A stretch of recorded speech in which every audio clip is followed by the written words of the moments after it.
Presiden Jokowi kembali lempar sinyal dengan mengabsen nama-nama Capres-Cawapres. Ada nama Prabowo, Erick Thohir, Sandiaga Uno, Mahfud MD, hingga Agus Harimurti Yudhoyono. Lalu kemana arah kode Jokowi dan sejauh mana perkembangan tren survei elektabilitas para tokoh jelang Pilpres? Selengkapnya dalam ulasan Istana bersama jurnalis Kompas TV Friska Clarissa. Yang saya kenal ada Pak Prabowo, yang saya tahu juga ada Pak Erick Thohir, yang saya tahu juga ada Pak Sandiaga Uno, yang saya tahu juga ada Pak Mahfud MD, saya hampir lupa. Juga ada Pak Mas AHY, dan tentu saja juga ada Ketua Umum P3. Ini Pak Prabowo hadir.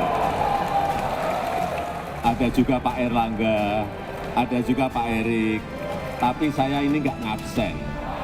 Dari hasil elektabilitas yang ditunjukkan oleh tiga besar nama yang tadi Ganjar, kemudian Prabowo, kemudian ataupun Anies, itu memang tidak ada perubahan signifikan.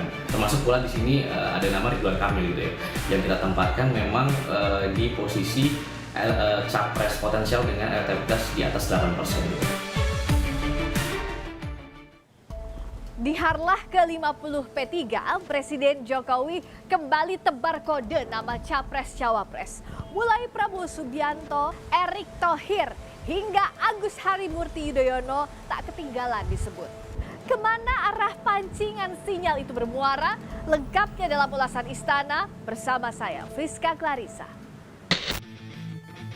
Presiden Joko Widodo mengabsen sejumlah tokoh yang berpotensi menjadi calon presiden dan wakil presiden saat menghadiri perayaan Harlah ke-50 P3. Jokowi menyebut sejumlah menterinya sebagai sosok potensial di Pilpres 2024. Bahkan sejumlah ketua umum parpol, termasuk ketua umum Demokrat Agus Harimurti Yudhoyono yang notabene oposisi pun tak lupa disebut Jokowi. Calon yang hadir ini Pak Prabowo, ada Pak Erik, ada Pak Sandi, ada siapa lagi tadi? Ada Pak Mahfud, ada Mas AHY, ada juga Pak Ketua P3, jangan lupa. Tapi ada yang nggak hadir ya Pak ya? Ada yang nggak hadir.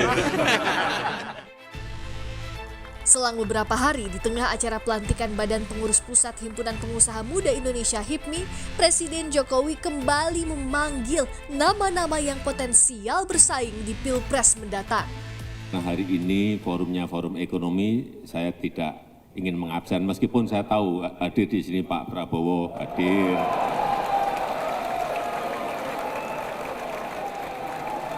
Ada juga Pak Erlangga. Ada juga Pak Erik, tapi saya ini nggak ngabsen. Biasanya saya absen satu-satu. Soal lontaran Jokowi, Ketua Umum Partai Demokrat Agus Harimurti Yudhoyono yakin Presiden menyimpan harapan tertentu terhadap sosok yang maju di Pilpres. Saya yakin Pak Presiden Jokowi juga memiliki harapan.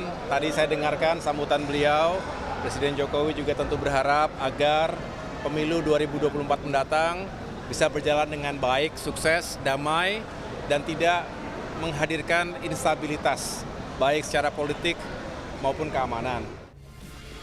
Turut disebut Jokowi sebagai tokoh potensial Capres-Cawapres dan sempat diteriaki calon presiden oleh sejumlah kader P3, Menparekraf sekaligus Wakil Ketua Dewan Pembina Partai Gerindra Sandiaga Uno menekankan soal Capres ranahnya Ketua Umum Parpol. Tadi ya banyak guyon ya sama Pak Prabowo juga ada bahwa Pak Mardiono tadi nyampaikan pinjam dulu katanya. Pak Prabowo bilang bilang ke Pak Bahlil gitu tadi, jangan provokasi, jangan provokasi. Sebelumnya, Jokowi memuji Prabowo Subianto di peringatan hari jadi ke-15 Partai Gerindra. Jokowi meyakini Prabowo dan Partai Gerindra bisa menjadi yang teratas dan memiliki elektabilitas tertinggi.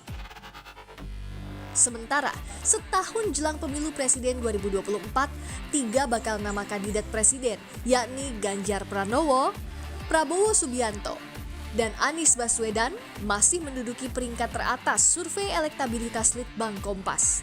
Selain 3 nama kandidat tadi, ada pula Ridwan Kamil. Hasil survei Litbang Kompas bulan Januari 2023, Ganjar Pranowo meraih elektabilitas 25,3%. Sejak Januari 2022, tren elektabilitas Ganjar cenderung mengalami peningkatan. Sementara itu, elektabilitas Prabowo Subianto di survei bulan Januari 2023 berada di angka 18,1%. Meskipun sempat mengalami penurunan, namun di bulan Januari 2023 kembali naik dibandingkan Oktober 2022.